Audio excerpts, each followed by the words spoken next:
Promenons-nous dans les bois, tant que le loup n'y est pas. Promenons-nous dans les bois, tant que le loup n'y est pas. Car si le loup y était, il nous mangerait. Car si le loup y était, il nous mangerait.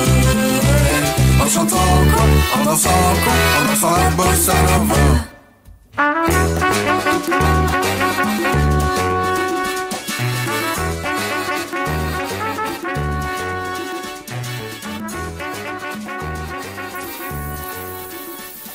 Il était une fois 3 petits cochons, Bigoudi et Bigorneau, qui étaient des mâles, et Biguine, qui était une femelle.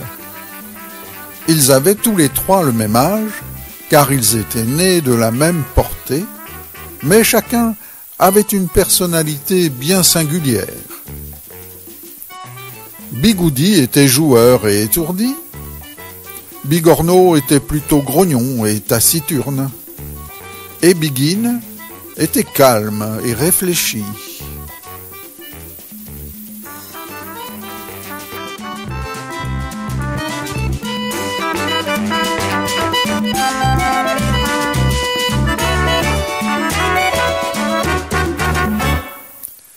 Ils vivaient dans une petite maison avec leur maman et avec leurs 18 petits frères et sœurs. Un jour, quand ils eurent l'âge de se débrouiller tout seuls, c'est-à-dire à 3 ans, car chez les cochons c'est beaucoup plus jeune que chez les humains, leur maman les appela et leur dit « Mes chers enfants, je ne peux plus vous élever parce que je suis trop pauvre et seule depuis que votre papa a été mangé par le fermier. Vous êtes les aînés, il faut maintenant que vous partiez d'ici et construisiez chacun votre maison. Mais prenez garde qu'elle soit bien solide pour que le grand méchant loup ne puisse y entrer et vous manger. » La maman embrassa ses 3 petits cochons, leur dit « Au revoir mes enfants !» et les 3 petits cochons s'en allèrent de par le monde. Promenons-nous dans les bois, tant que le loup n'y est pas.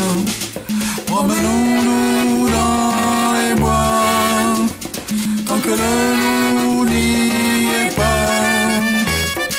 Car si le loup y était, il nous mangerait. Car si le loup y était, il nous mangerait. En chantant quoi, en dansant quoi, en dansant la bossa nova. Assez vite, Bigoudi rencontra un paysan portant une botte de paille. Il lui demanda poliment « S'il vous plaît, puis-je avoir un peu de paille pour bâtir ma maison sur ce terrain ?» Alors le paysan lui donna de la paille et lui dit « Je veux bien que tu construises ta maison sur ce terrain qui m'appartient, mais quand tu seras gras et gros, je te mangerai. » « D'accord. » dit Bigoudi, en pensant qu'il ferait bien attention de ne pas trop manger pour ne pas grossir, et il commença à construire sa maison. Promenons-nous dans les bois, tant que le loup n'y est pas. Promenons-nous dans les bois. Bigorneau, de son côté, avait rencontré un autre paysan qui portait un chargement de planches de bois et lui avait demandé poliment « S'il vous plaît, puis-je avoir un peu de bois pour bâtir ma maison sur ce terrain ?» Alors le paysan lui donna du bois et lui dit « Je veux bien que tu construises ta maison sur ce terrain qui m'appartient, mais quand tu seras gras et gros, je te mangerai. » D'accord, dit Bigorneau, en pensant qu'il ferait bien attention de ne pas trop manger pour ne pas grossir, et il commença à construire sa maison.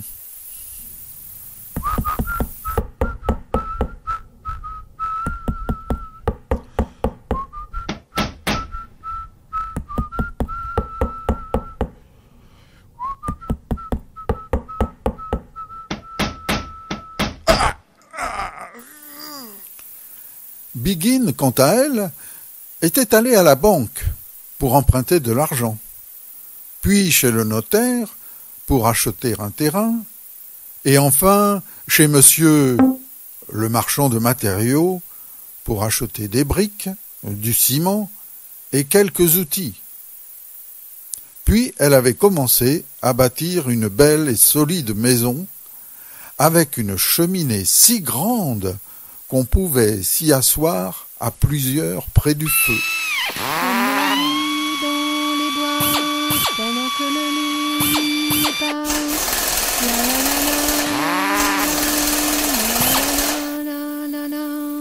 Ainsi, chacun des 3 petits cochons fut bientôt joyeusement occupé à décorer sa maison.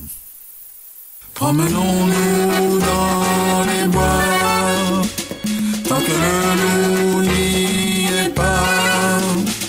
Promenons-nous dans les bois, tant que le loup n'y est pas. Car si le loup y était, il nous mangerait. Car si le loup y était, il nous mangerait. En chantant en joie, en dansant en coin, en dansant la bossa nova. Et maintenant, que va-t-il se passer? Vous le saurez en écoutant le second épisode de l'histoire des 3 petits cochons.